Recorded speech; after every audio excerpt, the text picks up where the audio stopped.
আমাদের data set নেওয়া শেষ। এখন আমরা অ্যাড ডেটা অপশন থেকে যেকোনো একটা চার্ট আমরা নিয়ে নেব। তো আমি অ্যাড ডাটা যে অপশনটা আছে এটা সরি অ্যাড ডাটা না, অ্যাড এ চার্ট যে অপশনটা আছে এখান থেকে আমরা একটা চার্ট নেব। চার্ট নিব বলতে আমরা ধাপে ধাপে সবগুলোই দেখব।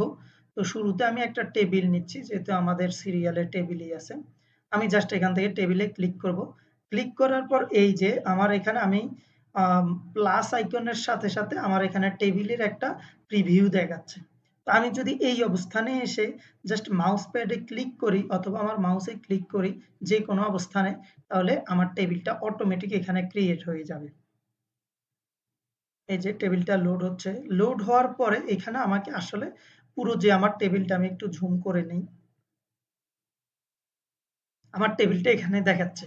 জেন্ডার দেওয়া আছে টেবিল হেডার এবং রেকর্ডেড কাউন্ট দেওয়া আছে। অর্থাৎ ফিমেল আছে ৩৩৬৬ জন, মেইলের সংখ্যা ৩৩৩০ এবং আধার হচ্ছে ৩৩০৪।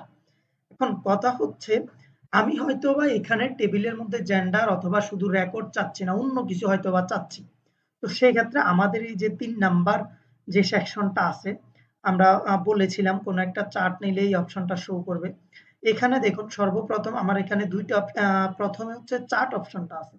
মানে আমি চাইলে কোনো একটা চার্ট যদি আমরা এখান থেকে নিলাম, এড এ চার্ট থেকে নেয়ার পরে আমি চাচ্ছি যে চার্টটা চেঞ্জ করতে।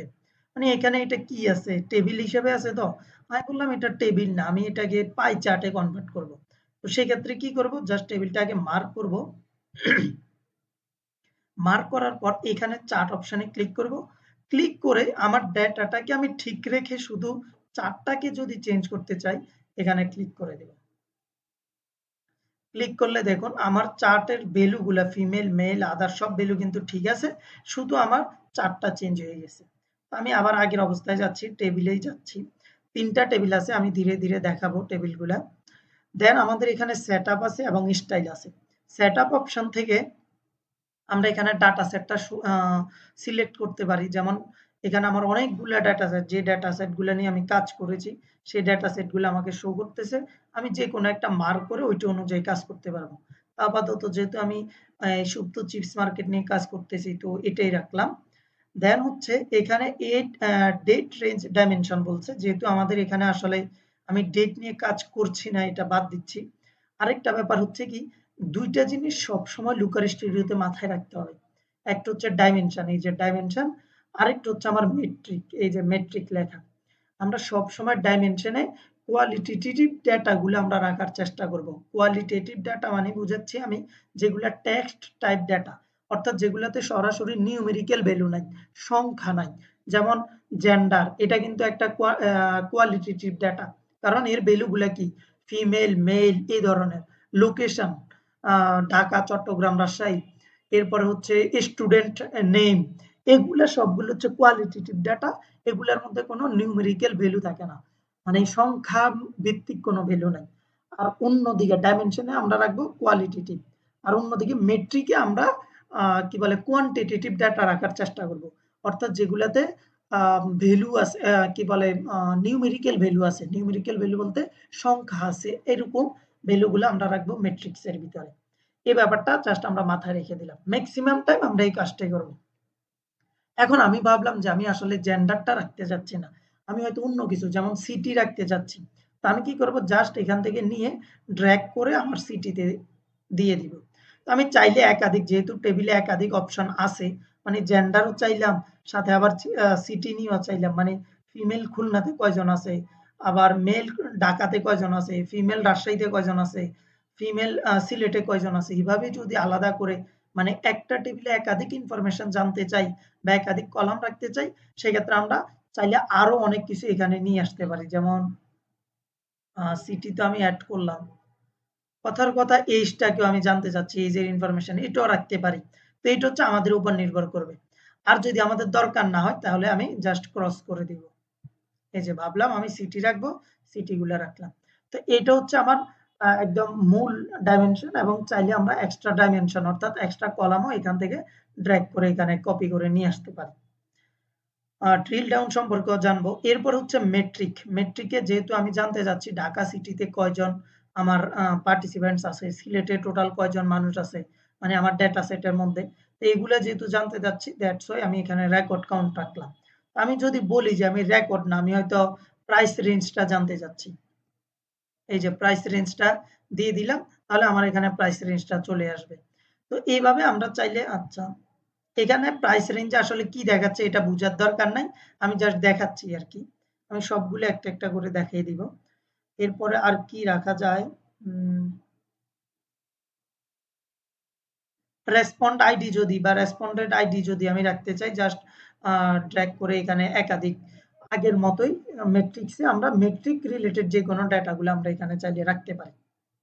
আচ্ছা, এইগুলো হচ্ছে আমাদের টেবিলের মধ্যে ডাইমেনশন এবং মেট্রিক্স পরিচিতি। এর নিচে টপ এন দেওয়া আছে। এটাকে বলা হচ্ছে টপ এন, মানে হচ্ছে আমরা অনেক সময় চাই না যে টপ 50 আমাকে শো করো, টপ 10 বা টপ 5 আমাকে শো করো। সেক্ষেত্রে হচ্ছে আমরা এই ধরনের টপ এনটাকে মার্ক করে নিতে পারি। যেমন এখান থেকে আমি যদি জেন্ডারটা চুজ করি,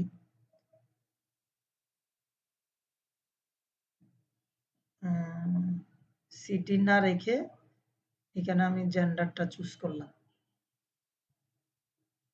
দেন হচ্ছে আমার এখানে প্রাইস রেঞ্জ না রেখে আমি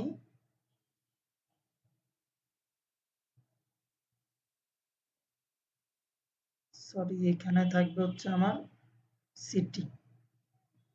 আর এখানে আমি রেকর্ড কাউন্ট রাখতে যাচ্ছি। মানে আমি এখন জানতে চাইবো যে টপ 1 বা টপ 2 রেজাল্ট আমি আসলে জানতে চাচ্ছি।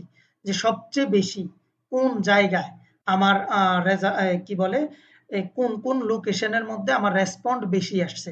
সেটার আনসার যদি আমি জানতে চাই, তাহলে আমি টপ n এ নরমালি এখানে থেকে আমি টপ n টা মার্ক করলাম।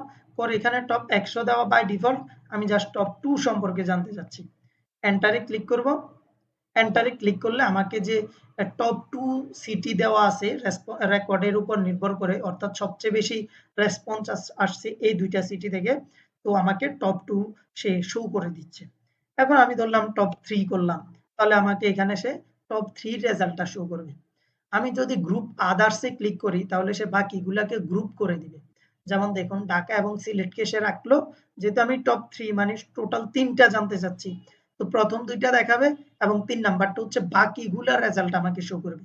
অর্থাৎ ঢাকা এবং সিলেট ব্যতীত আরো যে ৬-৭ টা লোকেশন ছিল বা ৫-৬ টা লোকেশন ছিল, ওইগুলাকে সাম করে আমাকে এখানে সে টোটাল রেজাল্টটা শো করে দিবে। এখন আমি যদি চাই যে এই টেবিলের নিচে একটা সামারি রো এড করতে, মানে টোটাল সামারি রো থাকে না যে টোটাল কোনো আনসার হয়তোবা কি বলে টোটাল সেলস এর পরিমাণ, টোটাল রেভিনিউর পরিমাণ, এরকম টোটাল যদি একটা রো আমরা এড করতে চাই, জাস্ট এখানে চেক করে দিব। চেক করলে নতুন একটা রো আমাদের নিচে এই যে গ্র্যান্ড টোটাল নামে নতুন একটা রো আমাদের এখানে শো করে দিবে। এরপর রেকর্ড কাউন্ট গুলাকে যদি আমি শর্ট করতে চাই, অ্যাসেন্ডিং ডিসেন্ডিং, অ্যাসেন্ডিং মানে হচ্ছে ছোট থেকে বড় অথবা এ বি সি ডি এভাবে। আর যদি ডিসেন্ডিং করতে চাই, ডিসেন্ডিং মানে হচ্ছে বড় থেকে ছোট আকারে যদি আমি দেখতে চাই, তাহলে ডিসেন্ডিং এ ক্লিক করব, যেটা বাই ডিফল্ট আমার ডিসেন্ডিং আকারে আছে। আর যদি আমি অ্যাসেন্ডিং এ করতে চাই, অ্যাসেন্ডিং এ ক্লিক করলে সেটা অ্যাসেন্ডিং হয়ে যাবে। দেখুন এই যে সবার ছোট ছিল চিটাগং, চিটাগংটা দেখালো। এর এর পরের ধাপ হচ্ছে খুলনা, এই খুলনাটা আমাকে শো করতেছে।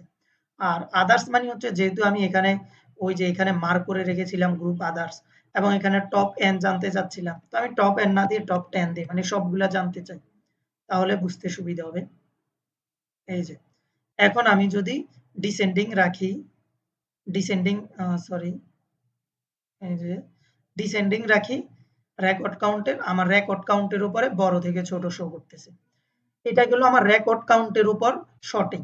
এখন আমি যদি বলি যে না আমি রেকর্ড কাউন্টের উপরে না আমি সিটির উপরে শর্টিং করতে যাচ্ছি, মানে এবিসি আকারে অথবা জেড ওয়াই এক্স এভাবে করতে যাচ্ছি ডিসেন্ডিং আকারে, সেই ক্ষেত্রেও আমরা চাইলে এখানে জাস্ট আমার সিটি যে কলামটা আছে এটাকে অ্যাড করে দিব।